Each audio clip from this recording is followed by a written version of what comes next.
Anak-anak milenial ini anak lintas negara, lintas ideologi, lintas pengetahuan, bahkan lintas keyakinan. Ini anak-anak milenial. Ingatkan kembali jejak-jejak para pahlawan, kenalkan kembali kepada anak-anak didik, ajak ziarah ke kuburan para pahlawan. Sebagaimana sejarah besar Rasulullah, walaupun haji tidak ada di Madinah, seluruh syarat rukun haji ada di Makkah, tapi kenapa harus ke Madinah? Karena di Madinah ada makam Rasulullah yang mampu membangun peradaban di tanah sana. Nah, di Ambon juga sama, ingatkan sejarahnya, ingatkan kembali siapa itu Patimura, siapa itu Sultan Babullah, siapa itu Sultan Nuku, ingatkan kembali. Siapa itu Maria Christina, itu diingatkan kembali agar orang tidak lupa. Nah, diajak ziarah ke kuburnya. Ini loh, tanpa mereka-mereka kita tidak merdeka.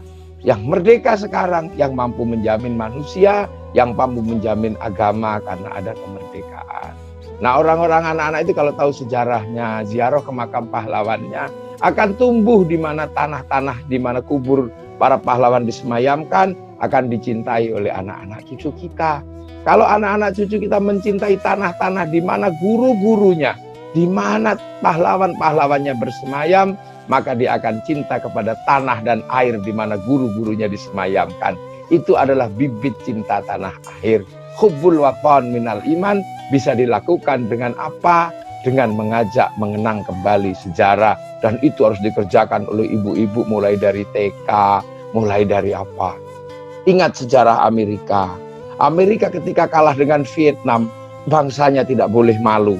Anak-anak didik diajarkan dengan satu film besar, namanya film Rambo 1-6.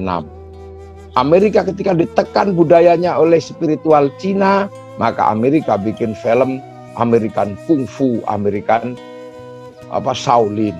Ditekan oleh Jepang secara spiritual, anak-anak diajarkan American Samurai, American Ninja.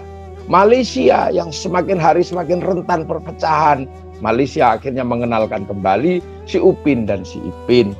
Di mana si Upin dan si Ipin tidak boleh lupa pada akar bangsanya. Malaysia tidak bisa lepas dengan anak-anak India, maka suku bangsa India dikenalkanlah kepada Upin dan Ipin dengan tokoh kecil namanya Jarjit. Malaysia tidak boleh lupa bahwa di sana ada anak-anak Cina. Anak-anak Cina ditokohkan dalam tokoh kecil namanya Mei Mei. Malaysia tidak boleh dilupakan anak-anak Indonesia, maka si Upin dan si Ipin dikenalkan dengan tokoh kecil namanya Susanti. Orang Jepang tidak boleh lagi ribut antara Tokugawa dan restorasi Meiji saling bunuh, maka kemudian di sana dikenalkan kembali dengan cerita besar namanya Samurai X dengan tokohnya Rory Kenshin atau Shikenji Himura.